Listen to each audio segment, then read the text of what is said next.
साधु की बेटी।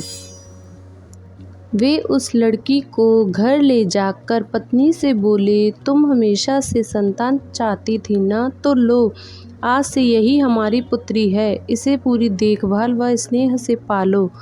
साधु की पत्नी भी अपनी पुत्री को देख प्रसन्न हो उठी। वह उसे राजकुमारी की तरह पालने लगी। साल बीतते गए, नन्ही लड़की एक सुंदर युवती बन गई। जब वह 18 वर्ष की हुई तो साधु व उसकी पत्नी उसके लिए वर तलाशने लगे। साधु ने कहा, मेरी बिटिया का विवाह ऐसे व्यक्ति से होना चाहिए जो सबसे बड़ा हो। मेरे हिसाब से सूर्य ठीक रहेगा। पत्नी ने भी हामी भरी। उन्होंने जादुई मंत्रों के प्रयोग से सूर्य को नीचे बुला लिया।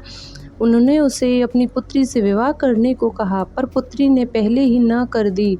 वह बोली, पिताजी, यह तो बहुत गर्म है। मैं उसे विवाह करूंगी जो इससे भी बेहतर हो। साधु निराश हो गए। उन्होंने सूर्य से कहा कि वे ही कोई वर सुझाएं। सूर्य ने कहा, बादलों के देवता से बड़ा कौन होगा? उनमें तो मेरी किरणों को भी रोकने की शक्ति है। साधु ने बादलों को नीचे बुलाया। वह अपनी पुत्री से विवाह करने को कहा।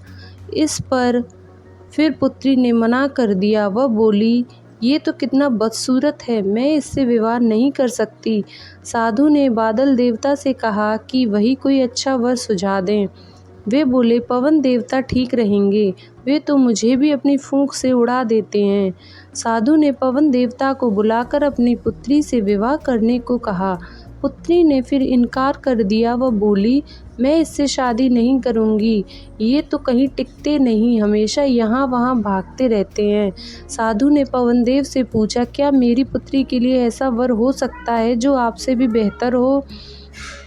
पवन देव ने कहा, पर्वत देव बहुत ऊंचे, मजबूत व ऊंचे हैं, मेरा भी रास्ता रोक देते हैं। साधु ने पर्वत देवता से कहा कि वह उसकी पुत्री से विवाह कर लें।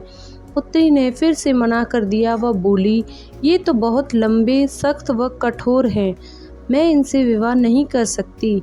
इनसे भी कोई बेहतर चाहिए। पर्वत देवता ने चूहे का नाम सुझाया। वे बोले, माना मैं काफ़ी सख्त, मजबूत व ऊंचा हूँ, पर चूहे मुझमें भी आसानी से बिल बना सकते हैं। साधु ने चूहे को बुलाया। उसे देखते ही उसकी पुत्री खुशी से उछल पड़ी। हाँ पिताजी, यही तो है वह मैं जिससे शादी करना चाहती थी। साधु ने सोचा, इसे ही किस्मत कहते हैं।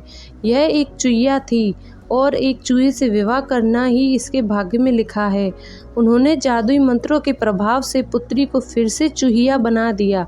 चूहा व चूहिया विवाह करके खुशी खुशी रहने लगे।